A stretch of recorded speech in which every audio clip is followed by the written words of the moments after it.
Hush now, don't explain. What is there to gain? I'm glad you're back. Don't explain.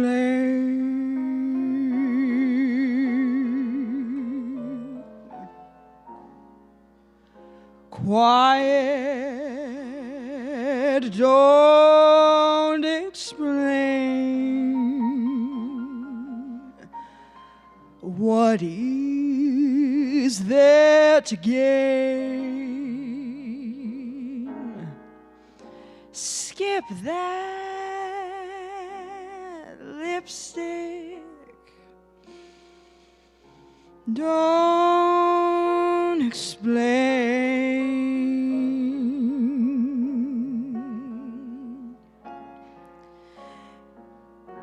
You know that I love you and what my heart endures.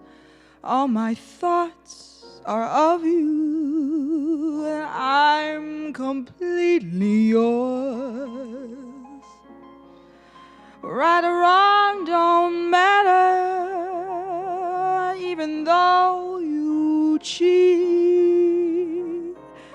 Start to hear folks chatter when you're with me, sweet. Hush now, don't explain. You're all my joy and all my pain. Skip out the noise. Don't explain.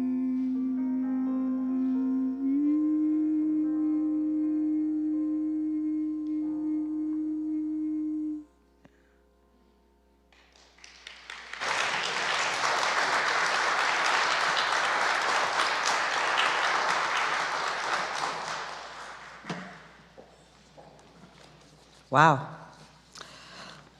Good morning and welcome. Welcome to everyone here in the church and to those joining us through YouTube. Welcome to the long-tenured people, the people who are joining us for the first time, and everyone in between. We're happy you are with us today and blessed to share in this space of worship, learning, and growth in community. We acknowledge the land upon which we rest stands on the traditional territory of the Haudenosaunee people, the original nations of this land who continue to call for justice and self-determination. My name is Meisha Shibley, and I'm glad to serve as worship associate at the Unitarian Universalist Church of Buffalo. As a reminder, COVID still resides among us, so get your boosters and wear your masks as necessary to protect your own health and those of your neighbors. Today's service focuses again on racial justice as we continue February's UU theme of what does it mean to be a people of justice and equity. As always, we are grateful for the talents and dedication of our invaluable tech team to liven our services. Thank you, Josh and John.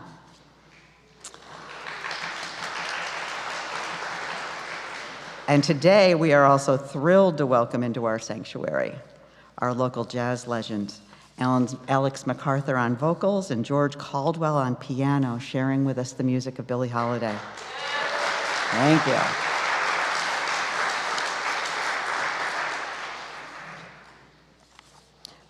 The announcements to share are you'll notice that your bulletin is no longer containing, as my husband warned you last week, would not contain every bulletin, the announcements. So I'll share a couple of them, and if you want more details, I encourage you to check the UU e-blast, which includes a lot more information than is even in the regular announcements. And if you want copies of the printed announcements, there's some by both doors. Some to draw your attention to, there are still tickets available for this afternoon's final performance here at UU of Mozart's The Magic Flute, led by our own Jess with sotto voce. The performance is at 3 o'clock, or the doors will open at least at 3. Is the performance at 3? Okay, so the performance is at 3. Get here a little earlier than that. The doors will open at 2 o'clock. If you have a VIP ticket or would like to buy one, you can also get those at the door, and there will be a reception to follow. March 3rd, we'll be home again. What that means is, let me find it on here, because I thought it was fascinating. Join us on March 3rd for Home Again, as we celebrate and kick off our efforts to adopt another family this spring. After successfully furnishing and stocking a home for an Afghan family last February, we're ready to do it again. Your contributions will help us provide much-needed household items for a new family in need. So join us for fun and food and a slideshow highlighting our past efforts. And if you can't make it on March 3rd, please, but still want to help, contact Maria Testa. Her email is at gmail.com, or Julie Van Wart at jvw61@all.com for more information that you will find on the printed announcements, if you'd like to pick those up on your way out. The other thing I'd like to draw your attention to from that is the elevator speech workshop. Anybody know what an elevator speech is? I used to be in sales, so we had those down pat. It means you've got a very limited amount of time to talk to somebody. What do you do at that church? So, Jess Pond will be the person to respond to if you are interested in attending any one of a series of 3 workshops on perfecting your UU elevator speech. When people ask us that complicated question, how to cram that into one little elevator ride. So the first of those will be on March 5th. It's entitled, It's Not a Credo. The workshops are from 7 to 8 p.m., and please contact Jess Pond to make your reservation. And lastly, game night. A game night potluck in Parish Hall, 5 to 8 p.m. on March 9th. Bring your favorite dish to share and bring your favorite game to share. Sounds like fun. Now, if I can stop shuffling my papers for a second, I will ask you all to greet your neighbors, say good morning on this beautiful February morning. And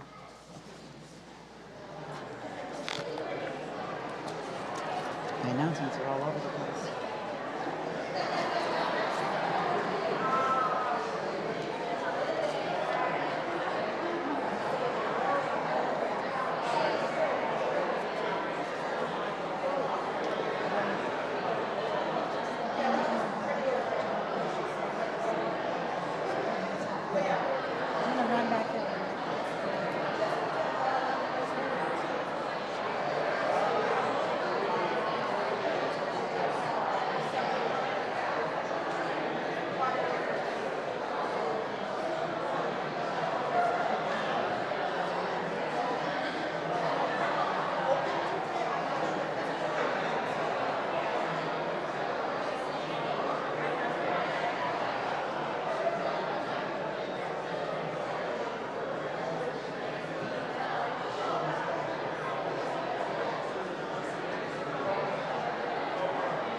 Good morning.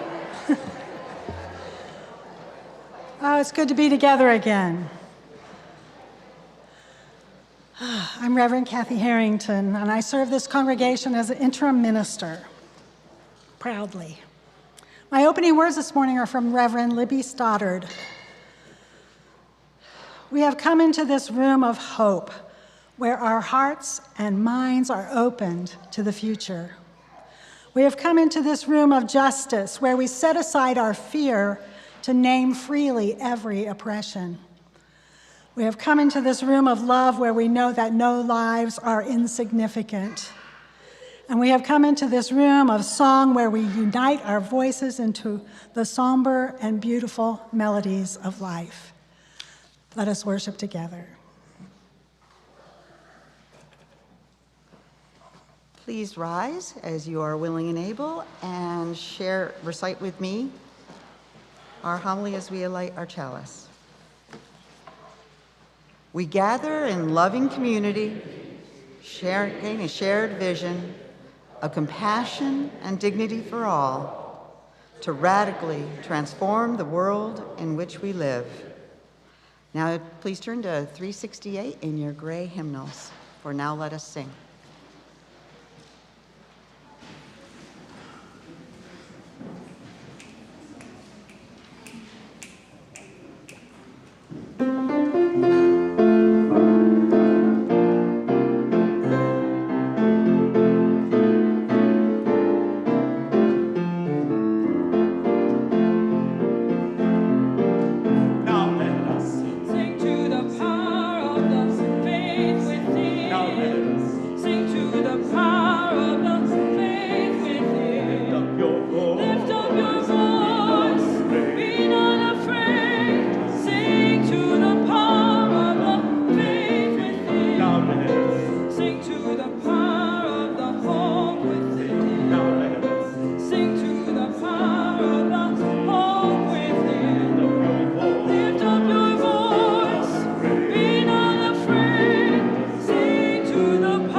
Hear the story?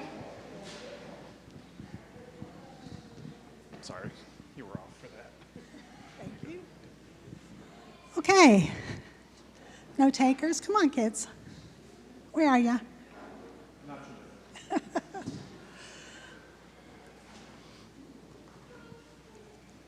So this story is called I Am Rosa Parks. Have you heard of Rosa Parks? I'm sure you have. Yeah.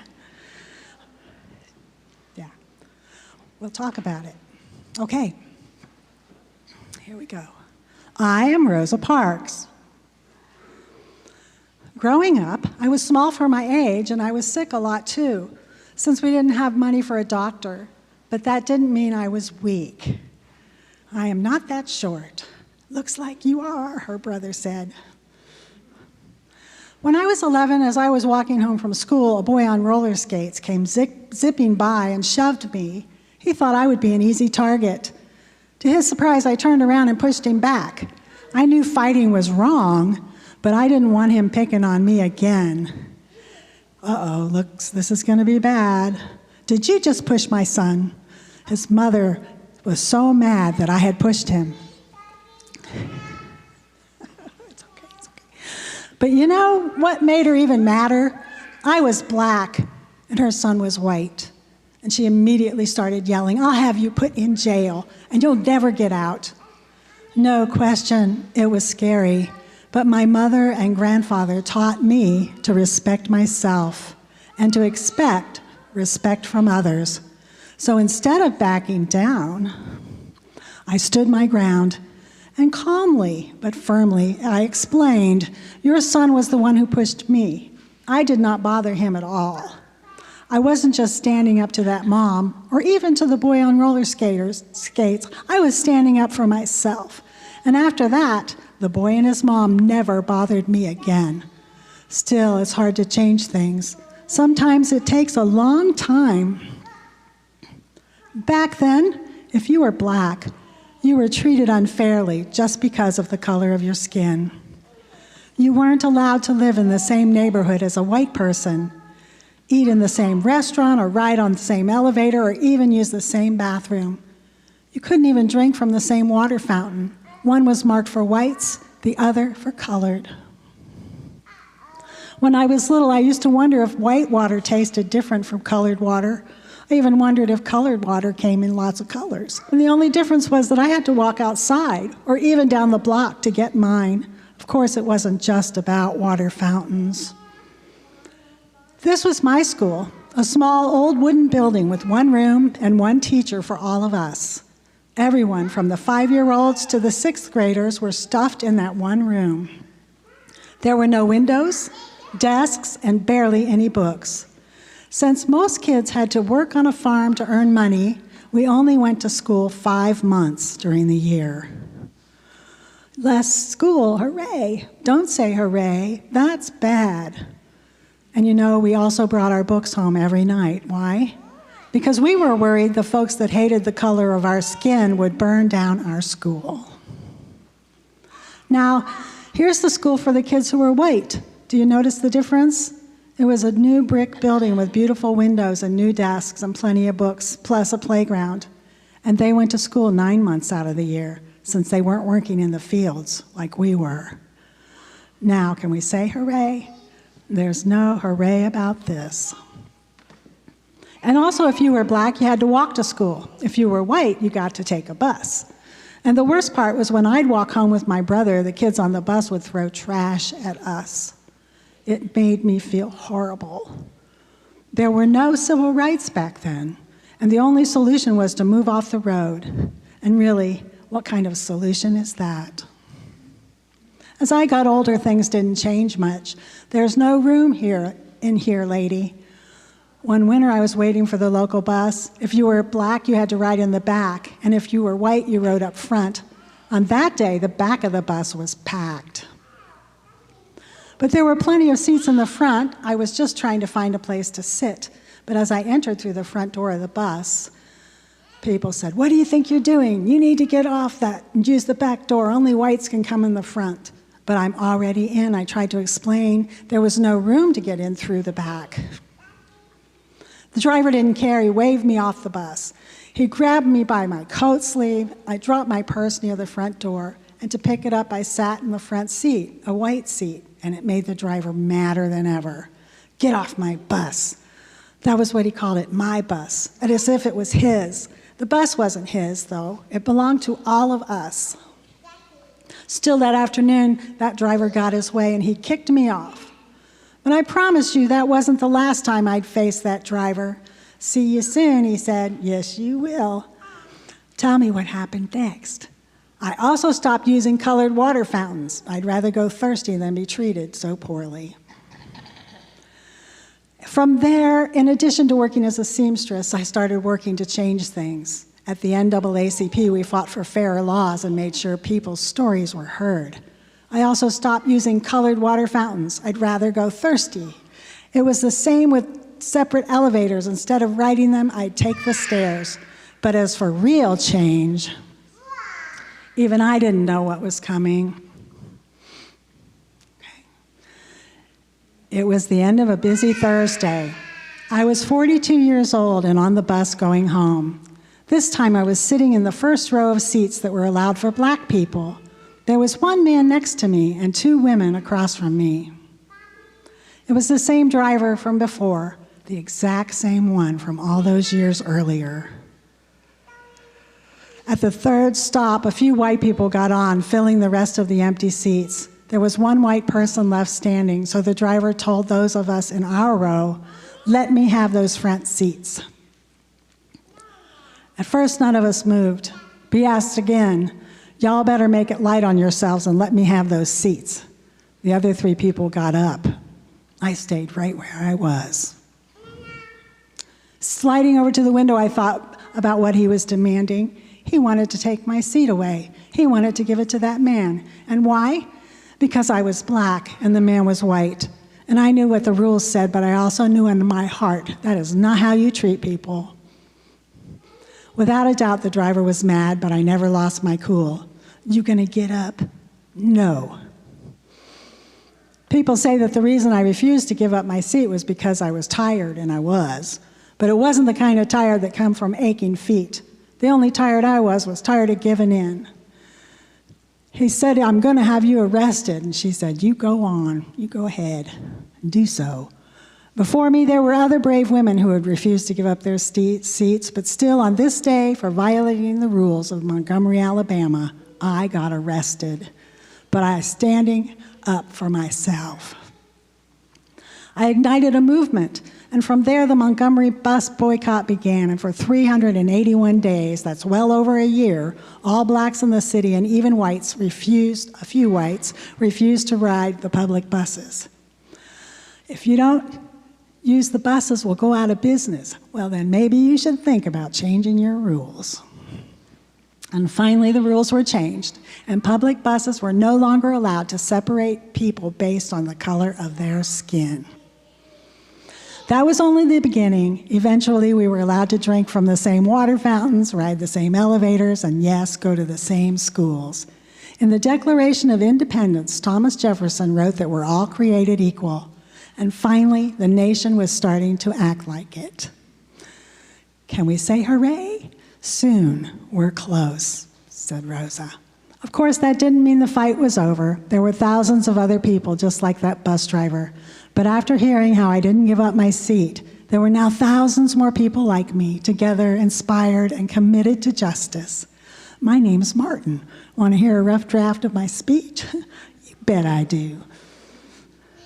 In my life, people tried to knock me down, tried to make me feel less than I was. They teased me for being small, for being black, for being different, but let me be clear, no one should be able to do that.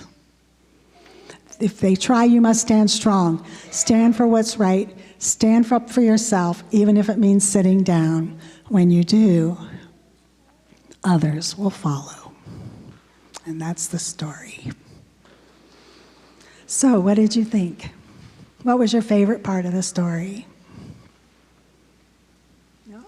You don't think it's over? Is there another slide? Oh!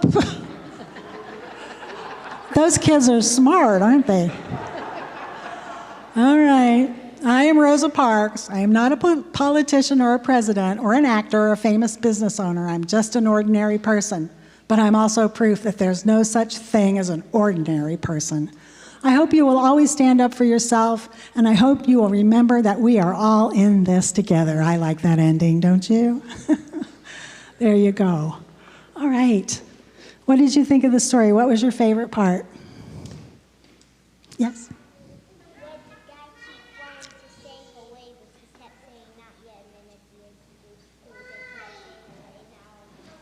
Hooray. Yeah. Hooray. How about you? Rosa Parks wasn't the first person to do that. You know, actually a kid. You're right, and she did say that in the book. She wasn't the first, but she was the most famous. Yes. Yes. I think it's, I didn't know that there was separate elevators, but also it's kind of weird how they took the money to make 2 different elevators. Yeah. When they could have just split the elevator in half. Yeah, none of it made sense. None of it makes sense. We're still fighting for racial justice. So now let's sing you to your classes. Thank you for being so attentive and for showing me that I wasn't finished with the book.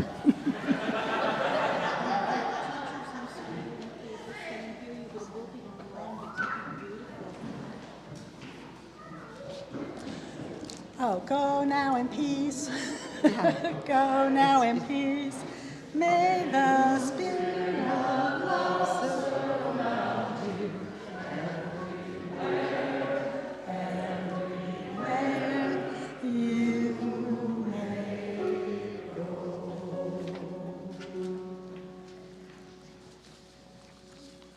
Thanks for getting us going on that, Cathy. Each week, we take a portion of our Sunday morning offering and designate it to a social justice cause outside our church walls. This month, our Share the Plate recipient is Peace Prince of Western New York, a Buffalo-based nonprofit assisting individuals returning to the community from incarceration. With a mission of strengthening communities by rebuilding lives, Peace Prince is dedicated to providing resources, services, and support to justice-involved individuals and their families. You can donate in several ways to Peace Prince and to this church: by dropping your offering in today's collection plate, mailing a check to the church, or going online at buffalouu.org to donate electronically. There's more than one way listed there if you would like to donate that way. You can also set up a recurring donation through your bank or through the church. Please give as you can so that we may support our values in our church and in our community.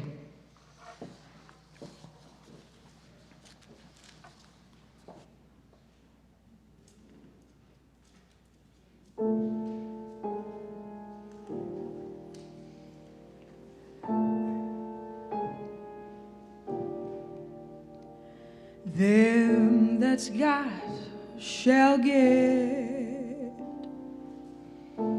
them that's not shall lose. So the Bible says that still is news. Mama may, Papa may, but God bless the child that's got his own.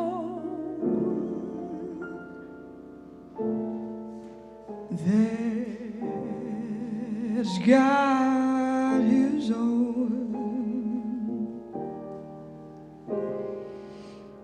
Yes, the strong get more,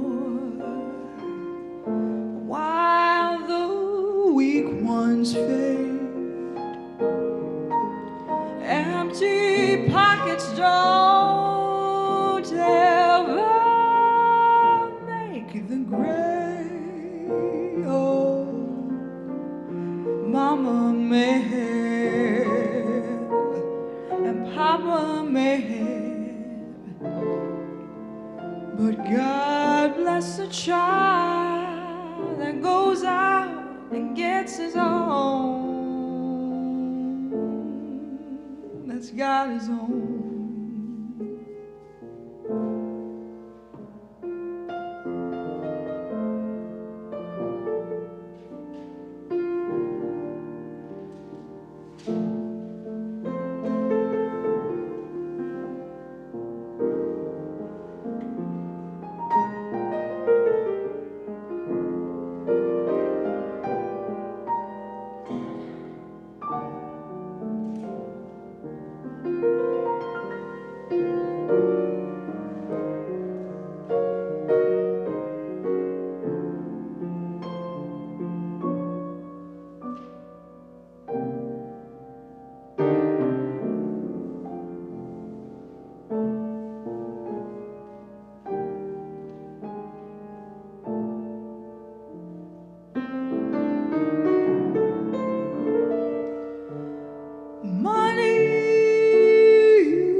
your mama may have, and your papa may have,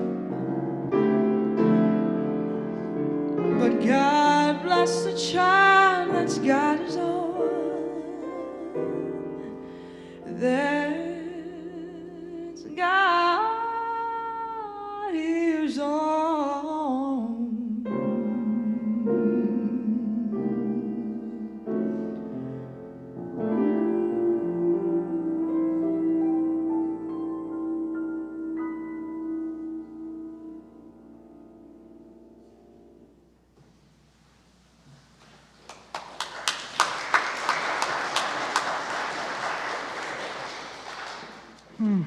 Beautiful. Thank you. In the center of our service and in the center of our lives, let us pause to honor the silences of the world, open our hearts to the place of quiet and the soft, gentle coming of love. We especially hold in our hearts today those who continue to suffer from oppression and discrimination in our nation and around the world. And now let us fill this sacred space with the names of loved ones we hold close in our hearts this morning, some suffering in sorrow and some celebrating in joy.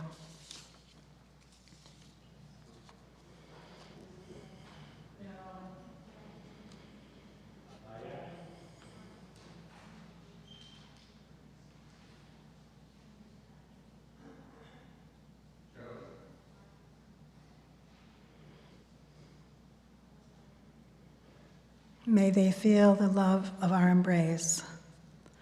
The breath of nature is upon us, and the spirit of life is within us, and the community of love is around us. So be it, blessed be, and let the church say, Amen. Before we have our musical reflection, I just have a few words. Recent research has shown that there have been over 6,400 lynchings since the end of the Civil War. Those are the ones reported. Lynching was a racial reaction for Black people doing well. Ida B. Wells collected the data. Her goal was to arouse the conscience of America and make America's best known. Became America's best known crusader against lynching. She said, tell the truth about lynching, an excuse to get rid of Negroes who are doing well and to keep the race terrorized. Strange Fruit has been referred to as the first great protest song. It did not stir the blood, it chilled it. One newspaper reported, in 1939, 23-year-old Billie Holiday made her name up in Harlem with Count Basie's band. She has golden brown, almost Polynesian skin and a single gardenia in her hair. She has a way of owning the room, but she's not flashy. Her voice is plump or pleasure-seeking, prodding and caressing a song until it yields more delight than its author had intended, bringing a spark of vivacity and a measure of cool. And then it happens. The lights go down, leaving Holiday illuminated by a hard white beam of a single spotlight, and she begins her final number. Southern trees bear a strange fruit. Blood on the leaves, blood at the root. What is this? Black bodies swinging in the southern breeze. It's a song about lynching. The chatter from the tables dries up. Every eye in the room is on the singer, every ear on the song. And after the last word, the whole room snaps to black. When the lights go up, she's gone. Maya Angelou wisdom to hold us as we open our hearts to this challenging work of becoming anti-racist. Forgive yourself for not knowing what you didn't know before you learned it. May it be so.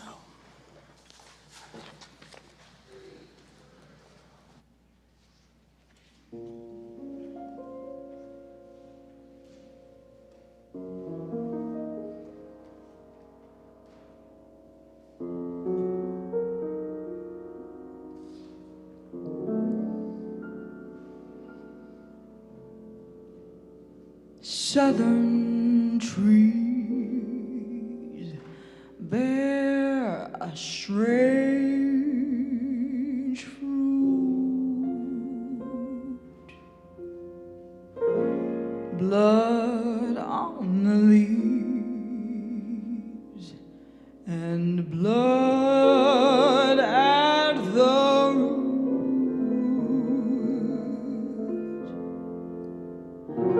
Black bodies swinging in the summer breeze, strange fruit hanging from the poplar tree.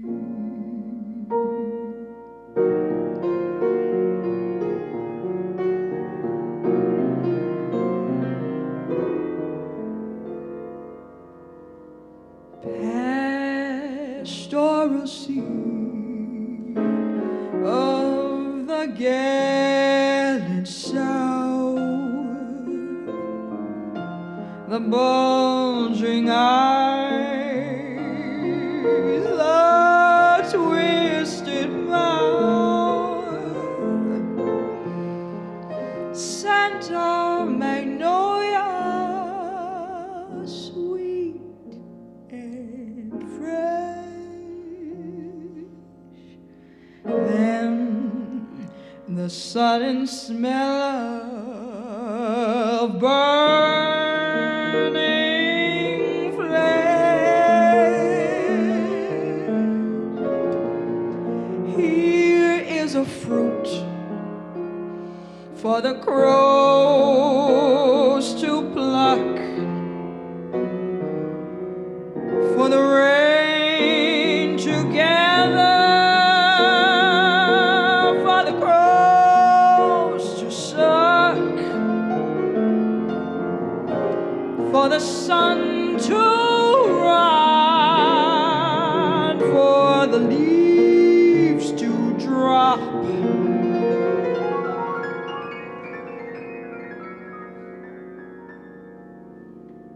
Here is a strange and bitter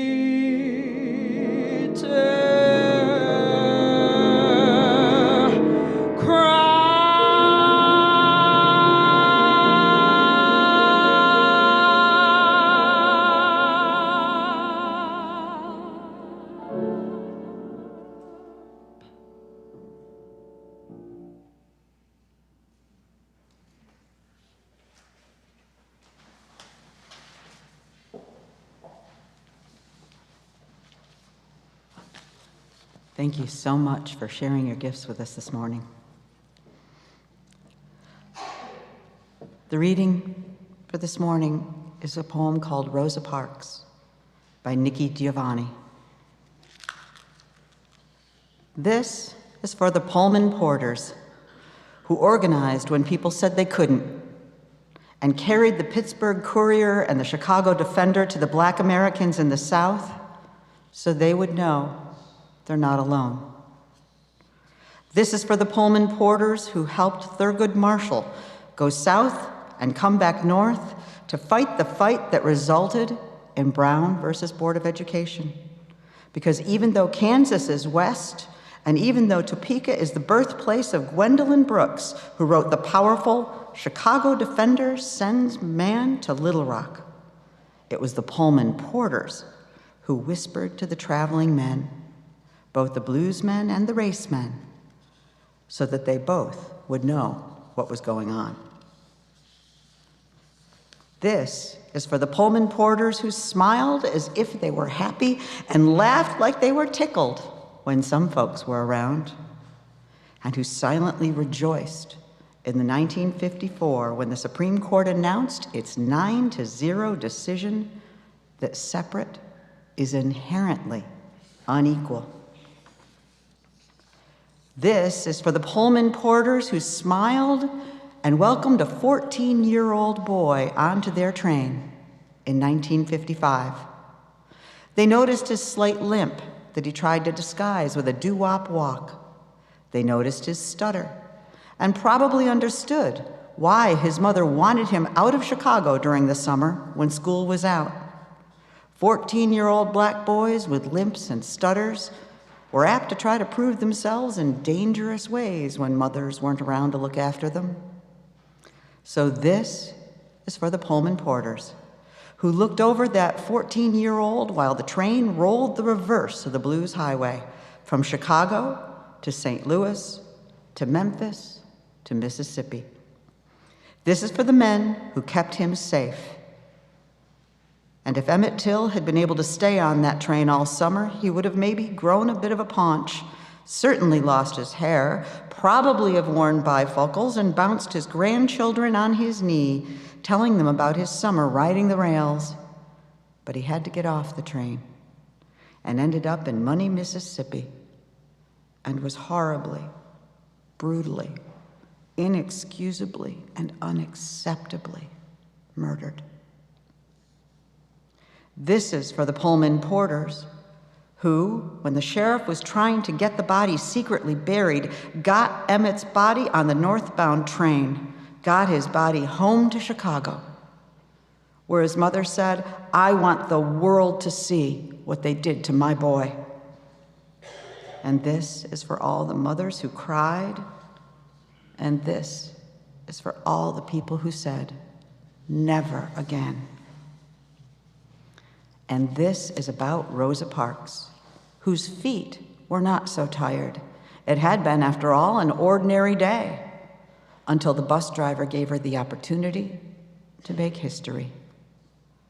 This is about Mrs. Rosa Parks from Tuskegee, Alabama, who was also the field secretary of the NAACP.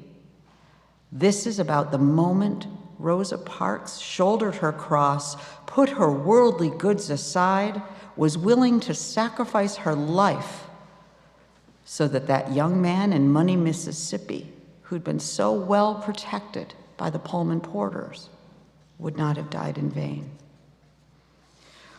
When Mrs. Parks said no, a passionate movement was begun. No longer would there be reliance on the law. There was a higher law.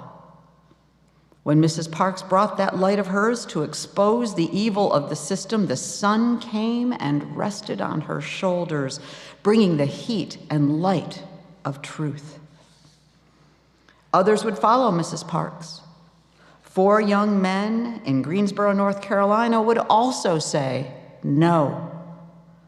Great voices would be raised, singing the praises of God and exhorting us to forgive those who trespass against us. But it was the Pullman porters who safely got Emmett to his granduncle, and it was Mrs. Rosa Parks who could not stand that death. And in not being able to stand it, she sat back down.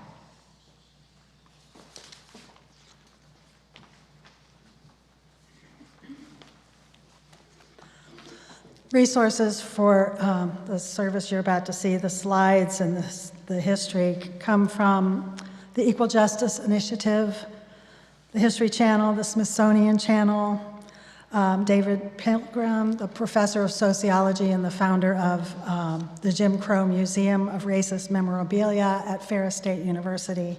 And the source for the racist moments in Disney movies come from WatchMojo.com.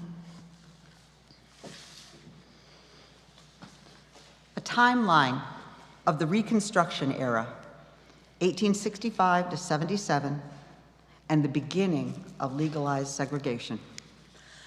1865, the Civil War ends, Lincoln is assassinated, and the 13th Amendment is ratified, prohibiting slavery. 1866, the Black Codes are passed by all white legislatures of the former Confederate states. Congress passes the Civil Rights Act, conferring citizenship on African Americans and granting them equal rights to whites. The Ku Klux Klan is formed in Pulaski, Tennessee as a private club for Confederate veterans. The KKK grew into a secret society terrorizing black communities and seeping through white Southern culture with members at the highest levels of government and in the lowest echelons of criminal back alleys. 1868, the 14th Amendment is ratified, defining citizenship, and overturns the Dred Scott decision. September 28th, 1868. Whites in Opelousas, Louisiana, attack a local white man for registering blacks to vote. They hang 20 blacks who tried to defend him, and they riot, leaving over 200 unarmed blacks and over 30 whites dead. 1870, the 15th Amendment is ratified, giving African Americans the right to vote. January 20th, 1870, Southern Democrats declare the election of Mississippi Senator Hiram Revels, the first African American senator, null and void, and force a second vote. October 7th, 1871, President Ulysses Grant declares martial law in South Carolina due to widespread Ku Klux Klan violence. August 26th, 1874, 16 black men are kidnapped from jail in Gibson County, Tennessee, and lynched by a mob of 400 masked men on horseback and armed with shotguns. December 7th, 1874, a formerly enslaved man is elected sheriff in Vicksburg, Mississippi. Whites remove him and kill black citizens who try to reinstate him 6 months later. He is shot in the head by a white deputy. September 4th, 1875, white mobs attack and murder more than 20 black citizens in Clinton, Mississippi, in a riot that lasts several days and becomes known as the Clinton Massacre. 1877, a deal is made with Southern Democratic leaders which made Rutherford B. Hayes president in exchange for the withdrawal of federal troops from the South and put an end to federal efforts to protect the civil rights of African Americans. 1879, thousands of African Americans migrate from the South to the West to escape oppression. Tennessee passes the first of the Jim Crow segregation laws, segregating state railroads. Similar laws are passed over the next 15 years throughout the southern states. September 19th, 1881, the Tuskegee Institute in Tuskegee, Alabama, holds its first classes with 30 black students and 1 professor, Booker T. Washington. January 22nd, 1883, the U.S. Supreme Court in U.S. versus Harris refuses to permit Congress to criminalize acts of the terrorist group, the Ku Klux Klan. January 29th, 1883, in Pace versus Alabama, the United States Supreme Court upholds law criminalizing interracial marriage. October 15th, 1883, the U.S. Supreme Court declares unconstitutional the Civil Rights Act of 1875, which banned discrimination in public places and facilitates the expansion of Jim Crow laws in the South. July 25th, 1890, Marsh Cook, a white advocate for black voting rights, is murdered in Jasper County, Mississippi, by white men who oppose his work. No one is arrested or prosecuted. November 4th, 1890, Benjamin Till, a white supremacist who advocated violence against black voters and opposed education for African Americans, is elected the governor of South Carolina. December 30th, 1890. This week, the U.S. Army massacres as many as 300 Lakota men, women, and children near Wounded Knee Creek on the Lakota Pine Ridge Indian Reservation in South Dakota. 1896, Plessy versus Ferguson case. The Supreme Court rules that separate but equal public facilities for whites and African Americans are legal. August 2nd, 1900, North Carolina voters overwhelmingly approve an amendment to disenfranchise African Americans as part of a statewide campaign to intimidate black registered voters. 1906, September 22nd, after newspapers in Atlanta reported 4 alleged assaults on white women, 10,000 white men terrorized city's black community for 4 days, killing between 25 and 40 people. August 14th, 1908. After a failed lynching attempt, a crowd of more than 5,000 whites storms black neighborhoods, burns black businesses and homes, and kills black citizens in Springfield, Illinois. April 11th, 1913, President Woodrow Wilson's cabinet begins government-wide segregation of workplaces, restrooms, and lunchrooms. From 1913 to 1921, Woodrow Wilson institutionalized segregation in the federal civil service. By the end of World War I, the District of Columbia was thoroughly segregated as well. In 1914, every southern state and many northern cities had Jim Crow laws that discriminated against Black Americans. Anti-Black imagery, propaganda has been used to dehumanize Black people. These vicious portrayals are used to normalize and justify inhumane treatment. The roots of the Jim Crow laws began as early as 1865, immediately following the ratification of the 13th Amendment, which abolished slavery in the United States. Black codes were strict local and state laws that detailed when, where, and how formerly enslaved people could work and for how much compensation. The codes appeared throughout the South as a legal way to put Black citizens into indentured servitude, to take voting rights away and to control where they lived and how they traveled, and to seize their children for labor purposes. The legal system was stacked against Black citizens, and former Confederate soldiers were working as police and judges, making it difficult for African Americans to win court cases and ensuring that they were subject to the Black codes. The term Jim Crow typically refers to repressive laws and customs once used to restrict Black American rights. In early 1830s, a white actor, Thomas Dartmouth Daddy Rice, was propelled to stardom for performing minstrel routines as a fictional Jim Crow, a caricature of a clumsy, dim-witted Black enslaved man. Rice's minstrel act proved a massive hit among white audiences, and he later took it on tour around the United States and Great Britain. As the show's popularity spread, Jim Crow became a widely used derogatory term for Black people.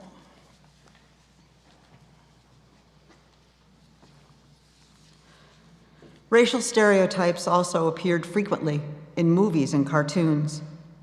In the 1940 Disney movie Fantasia, the character of Sunflower is drawn with exaggerated Black features and acts as a servant to white characters. Cartoons back then were often used as wartime propaganda. Disney's Commando Duck, short animated film, caricatures, Japanese soldiers. Santa's Workshop was a holiday-themed Disney short, which is a harmless tale of Saint Nick and his elves getting ready for Christmas, until the dolls come down the conveyor belt for Santa's approval. The blonde-haired white doll says, "Mama," and gets stamped okay. While the black doll, with her exaggerated features, tumbles down the conveyor belt, says, "Mammy," and stamps her own butt. Santa watches on and laughs. And Mammy was a slang for Black nursemaids during enslavement. No wonder Disney removed the cartoon. King Louie from The Jungle Book speaks in jive slang. Disney originally wanted Louis Armstrong to voice that part, and afraid of blowback from the community, chose a white man instead. Native American stereotypes abound in Peter Pan with the song, "What Made the Red Man Red?" In 1970's Lady and the Tramp, villainous Siamese cats are depicted with blatant cultural insensitivity towards Asians. The lead crow at 1941's Dumbo is named Jim. Jim Crow. The crows sing the movie's most memorable song, "When I See an Elephant Fly." In 1946, Uncle Remus' Song of the South, Disney marginalized the impact of slavery and displayed a plethora of Black stereotypes. To this day, there is no uncut home video release due to the explicit racism in the movie.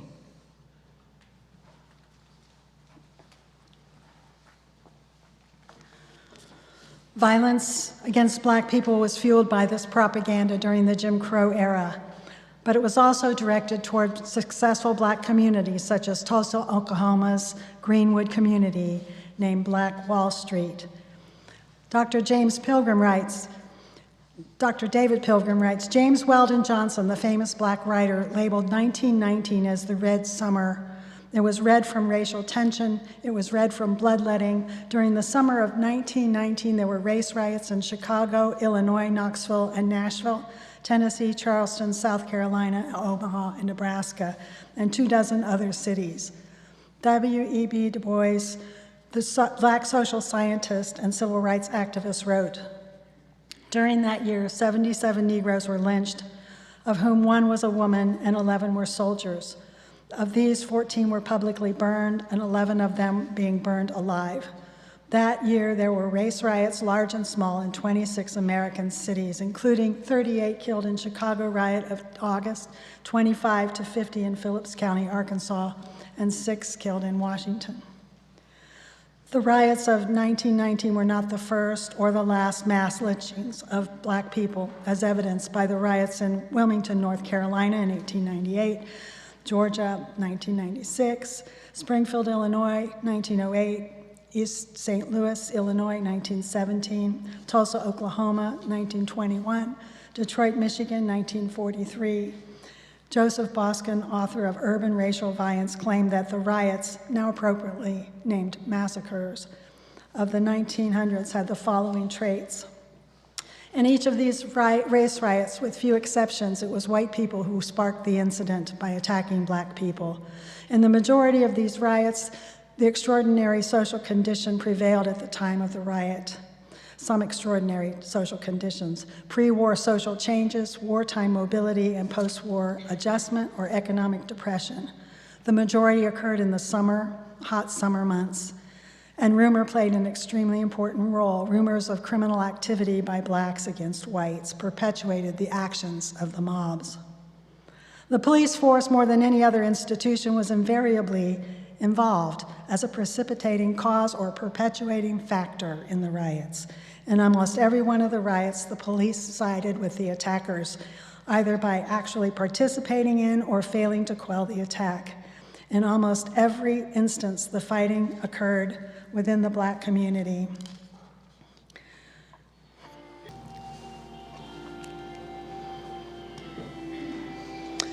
The killing of unarmed Black people today is considered now to be modern-day lynching.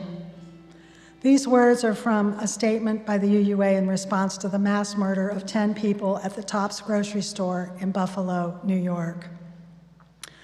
In these days, since this most recent brutal attack on Black people, the country has once again been forced to confront our long history of racism.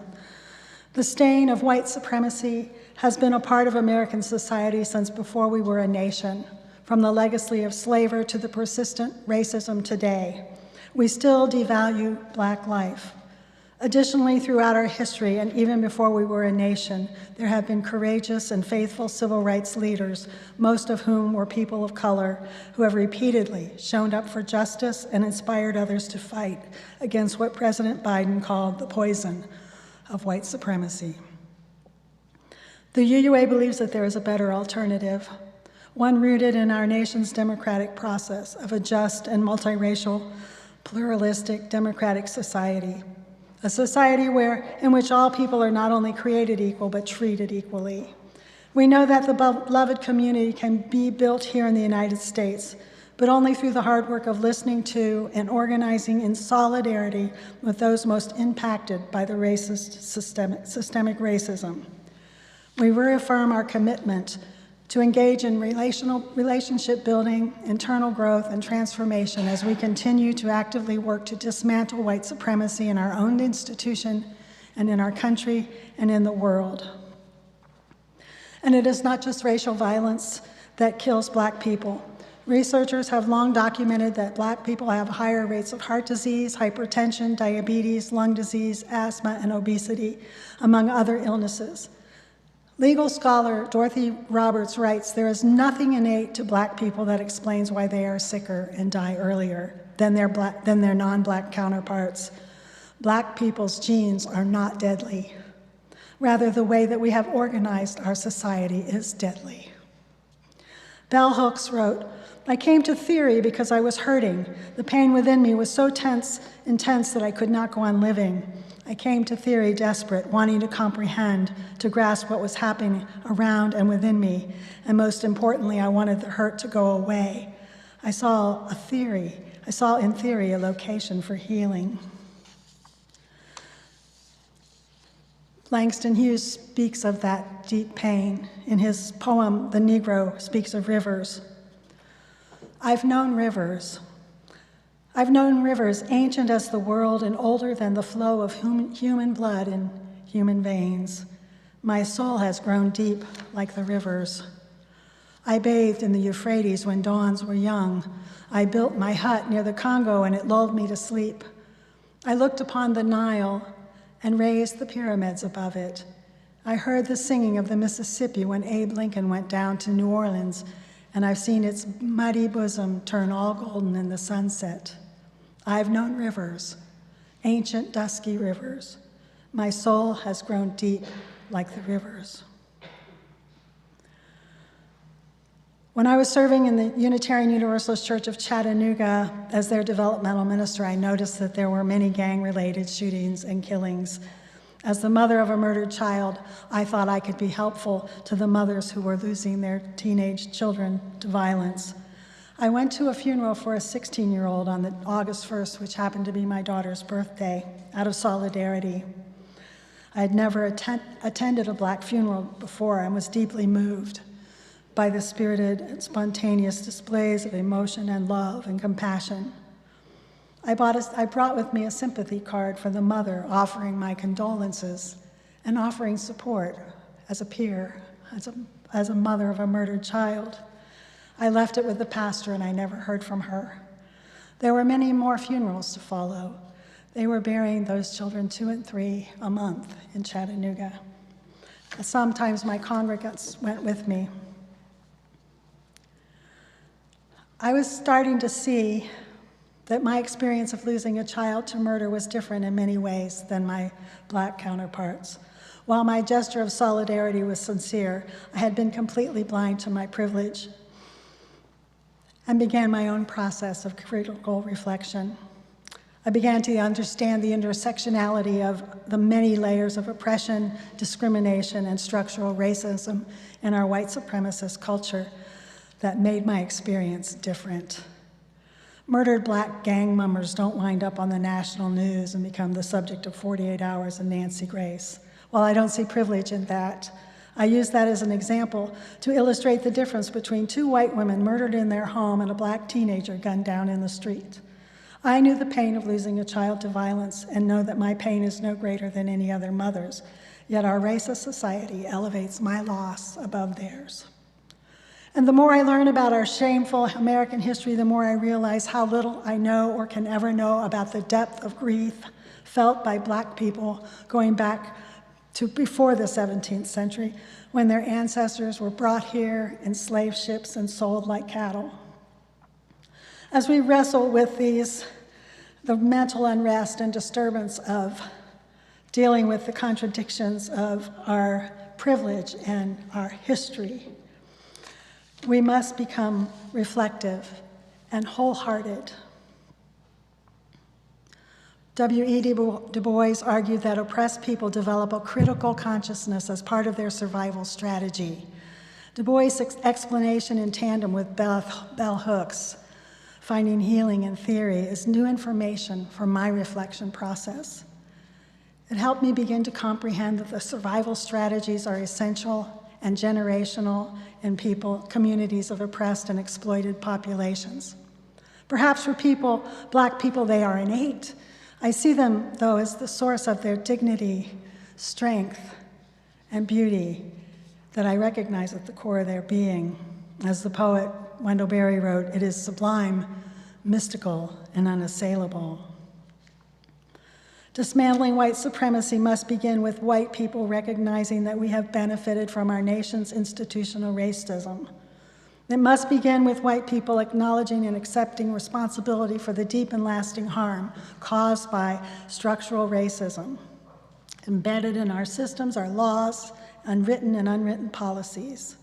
We must acknowledge and fight to stop the violence and the injustice. We must honor and respect the dignity, courage, strength, and beauty that resides as deepest rivers in the souls of Black citizens of this world. When Coretta Scott King was wishing she had more time to prepare as she goes to meet Malcolm X and Selma, civil rights pioneer Amelia Boynton Robinson gave her these encouraging words. I'll tell you what I know to be true. It helps me in times when I'm feeling unsure. I know that we are descendants of a mighty people who gave civilization to the world, people who survived the hulls of slave ships across vast oceans, people who innovate and create and love despite pressures and tortures unimaginable. They are in our bloodstream, pumping our hearts every second. They've prepared you. You are already prepared. Let's take a deep breath. And then rise in body or spirit and join me in singing hymn number 149. Lift every voice and sing.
Please remain standing and say with me as we extinguish our chalice. As we extinguish the flame of this chalice, may we carry its light with us into the world in the power of peace, faith, justice, and love. Let us end our service with a prayer. These words are from Jennifer Jo Von Rue. Spirit of life and love, God of many names and yet none at all, our hearts are stretched thin. We see and hear the devaluing of people of color, of those with disabilities, of women, of immigrants. This list, incomplete as it is exhausting. And yet we hold fast because we carry hope in our hearts, hope that together we can dismantle systems of oppression, and hope that the collective of American humanity will look at one another and say, this has got to change. However thin our resilience may be wearing, we do not give up or give in. We look around and see our friends and neighbors carrying signs, moving and marching together because we must not give up. We must join thousands of people in the streets. We must move for justice. We live for peace. We will not rest until we are heard. We will not rest until equity is made more real. And Spirit of life, look within our hearts to the burning coal that is at the center of our being, that place where our hope for the world lives, the place where our faith in humanity resides. And there we find the strength and the courage to continue moving forward, however muddy and rough the path may be. Amen. Go in peace and blessed be.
In the deep